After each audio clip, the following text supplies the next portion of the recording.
Lucretius's On the Nature of Things is one of the great instances of cultural mobility.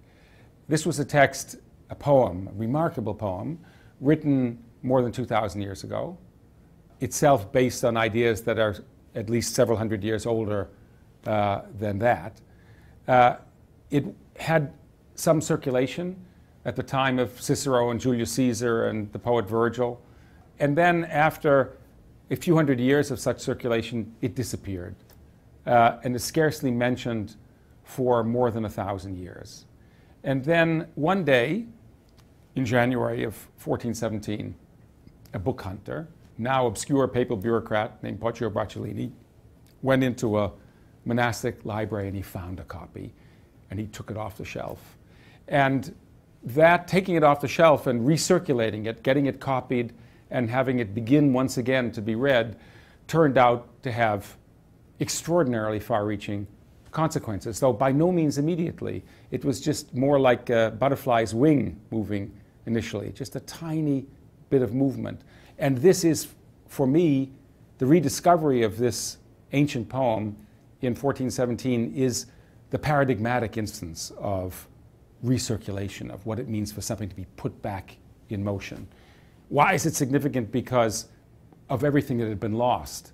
Much of the classical heritage in general was lost.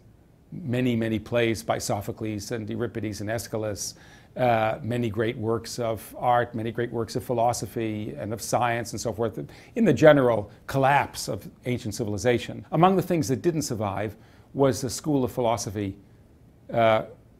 called Epicureanism in the Greek world. And it was that school of philosophy that was hanging by a thread, in effect, in this one great poem, Lucretius On the Nature of Things, that came back. With that poem came back the idea that the world is made up out of atoms and emptiness and nothing else.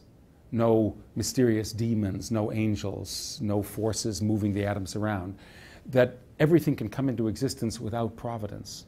That you don't need a creator. You don't need intelligent design to understand how complex beings in the universe, ants or cockroaches or humans, can exist. They come to exist because the atoms have been crashing together for untold thousands, tens of thousands, millions, billions of years, and in that clashing together eventually evolve fantastically complex forms. With that comes the idea that the soul, human soul, is made up out of atoms because there's only atoms, nothing more.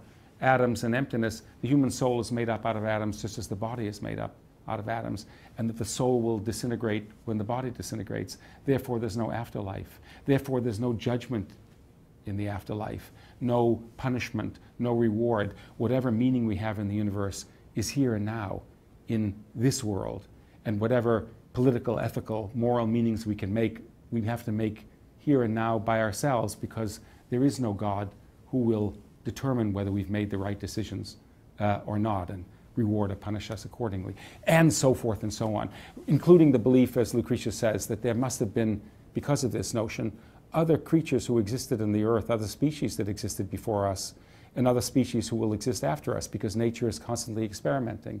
And those things that can find food for themselves and reproduce will probably persist for some period of time. Those things that can't do so will disappear, and eventually everything will disappear and transform in the endless dance of mutations of the atoms. Now, all of that came back in one piece in 1417, because the rest of it, the whole philosophical tradition, all of Democritus, all of Leucippus, almost all of Epicurus is lost, and lost forever. And then this text, this magnificent poem, came back. There were only a handful of copies, 2, maybe 3 possibly, that existed in the world.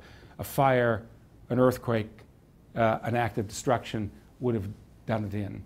But it came back in this one moment when an obscure clerk took the book off the shelf. For me, this is one of the great thrilling stories in human culture.